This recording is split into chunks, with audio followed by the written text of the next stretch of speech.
Hi guys, welcome back to my channel. ನಾನಿವತ್ತು Hegde Nagar near ರಾಯಚನಹಳ್ಳಿ ಅಲ್ಲಿರುವ rangoli ಗಾರ್ಡನ್ಗೆ visit ಮಾಡೋಕ್ಕೆ ಬಂದಿದ್ದೀನಿ. ತುಂಬ ಜನ ಹೇಳ್ತಾಯಿದ್ರು ಇಲ್ಲಿ ತುಂಬ ಚೆನ್ನಾಗಿದೆ ಅಂತ. ನೋಡಿ, ಆ ಕಡೆ ಪಾರ್ಕಿಂಗ್ ಎಲ್ಲ ಮಾಡಿ ನಾವಿವಾಗ ಒಳಗಡೆ ಎಂಟ್ರೆನ್ಸ್ ಅಲ್ಲಿ ತುಂಬ ಗೊಂಬೆಗಳು ಆಟಾಡೋ ಥರ ಮಾಡಿದ್ರು. ಅದಂತೂ ತುಂಬ ಚೆನ್ನಾಗಿತ್ತು ನೋಡೋಕ್ಕೆ. ಇದು ನಮ್ಮದು ಹಳ್ಳಿ ಕಡೆಯಲ್ಲಿ ಆಟಾಡೋ ಥರನೇ ಇತ್ತು ಅಂತ ನಮ್ಮ ಅಪ್ಪ ಅಮ್ಮ ಹೇಳ್ತಾಯಿದ್ರು. ಎಂಟ್ರೆನ್ಸ್ ಆಗ್ತಾಯಿದ್ದಂಗೆ ಈ ಥರ ಹಸುಗಳು ಎಲ್ಲ ನಿಜವಾಗ್ಲೂ ಹುಲ್ಲು ಮೇಯಿಸೋ ಥರ. ಮಕ್ಳಿಗಂತೂ ತುಂಬ ನೋಡೋಕ್ಕೆ ಚೆನ್ನಾಗಿರುತ್ತೆ. ನೀವು ಇಲ್ಲಿ ಕರ್ಕೊಂಬಂದರೆ ಟಿಕೆಟ್ ಕೌಂಟರ್ ಹತ್ರ ಟಿಕೆಟ್ ತೊಗೊಂಡು ಈ ಥರ ಬ್ಯಾಚ್ ಹಾಕ್ಸ್ಕೋಬೇಕು. ನೆಕ್ಸ್ಟ್ ನಾವು ಒಳಗೆ ಹೋಗಿದ್ವಿ. ಅಲ್ಲಿ ಚಿನ್ನು ದಾಂಡು ಆಡೋದು ಅಥವಾ ಹಳ್ಳಿ ಕಡೆದಲ್ಲಿ ನಿಜ ಏನು ಆಡ್ತಾಯಿದ್ರು ಅದೇ ಥರ ಆಡ್ತಾಯಿದ್ರು. ಇಲ್ಲಿ ಅಂತೂ ಕಾಲು ಮಸಾಜು, ಔಷಧಿ, ಹಾಗೆ ಅಂಗಡಿಗಳು ಹಳ್ಳಿ ಕಡೆಯಲ್ಲಿ ಮಾಡಿ ಇರೋ ಥರ ಮಾಡಿದರು.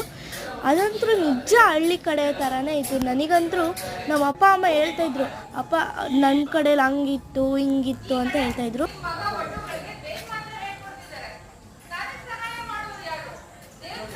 ಅಪ್ಪ ನನಗೂ ಕರ್ಕೊಂಡು ಹೋಗು ಅಂತ ಹೇಳಿದ್ದೆ. ಅದಕ್ಕೆ ಇಲ್ಲಿ ಕರ್ಕೊಂಬಂದಿದ್ರು. ನೋಡು ಮಗಳೇ, ಎಷ್ಟು ಚೆನ್ನಾಗಿದೆ, ನನಗೆ ಹಳ್ಳಿ ಕಡೆದಲ್ಲೇ ಜ್ಞಾಪನ ಬರೋ ಥರ ಆಗ್ತಾಯಿತ್ತು ಅಂತ ಎಲ್ಲ ಹೇಳ್ತಾಯಿದ್ರು. ಒಳಗಡೆ ಎಂಟ್ರಾಗ್ತಾ ಇನ್ನೂ ಸ್ವಲ್ಪ ಮುಂದೆ ಹೋಗ್ತಾಯಿದ್ರೆ ಅಲ್ಲಿ ಮಗುನಿಗೆ ಹಾಲು ಕುಡಿಸೋದು, ಆಟಾಡೋದು, ರಿಯಲ್ ಮಗು ವಾಯ್ಸೇ ಬರ್ತಾಯಿತ್ತು. ಆಮೇಲೆ ಅಲ್ಲಿ ರಿಯಲ್ ಹಸುಗಳು ನನ್ನ ಮುಟ್ಟಕ್ಕೆ ಭಯ ಆಗ್ತಾಯಿತ್ತು, ಅಷ್ಟು ರಿಯಲ್ಲಾಗೇ ಇತ್ತು ಅದು.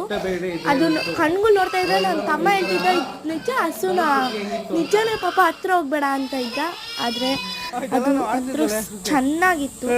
ಇಲ್ಲಿ ನಮ್ಮ ಹಳೇದು ಆಟಾಡ್ತಾಯಿದ್ರು, ಪಂಚಾಯಿತಿ ನಡೆಸ್ತಾಯಿದ್ರು.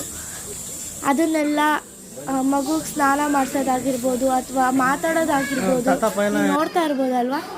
ಆಮೇಲೆ ಮೇಯಿಸೋದಾಗಿರ್ಬೋದು, ಹಾಲು ಹೆಂಗೆ ಕರೀತಾರೆ ಅಂತ ಅದನ್ನೆಲ್ಲ ನೋಡಿ ನನಗಂತೂ ತುಂಬ ಖುಷಿ ಆಯಿತು. ಏಕೆಂದರೆ ನಾನು ಫಸ್ಟ್ ಟೈಮ್ ಹಳ್ಳಿನ ವಿಸಿಟ್ ಮಾಡಿದ್ದೀನಲ್ಲ ಅಂತ.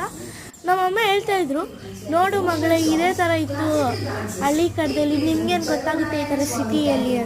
ಇಲ್ಲಿ ತಲೆ ಬಾಚೋದಾಗಿರ್ಬೋದು, ಪ್ರತಿ ಒಂದು ಹಳ್ಳಿ ಕಡೆದಲ್ಲಿ ಏನಿದೆ ಡಿಟ್ಟು ಮಾಡ್ತಾಯಿದ್ರು. ನಮ್ಮಪ್ಪ ನೋಡಿ ಅವರು ಹಳ್ಳಿ ಕಡೆದಲ್ಲೇ ನೆನಪಾಗ್ತಾಯಿತ್ತು ಅಂತ ಹೇಳ್ತಾಯಿದ್ರು.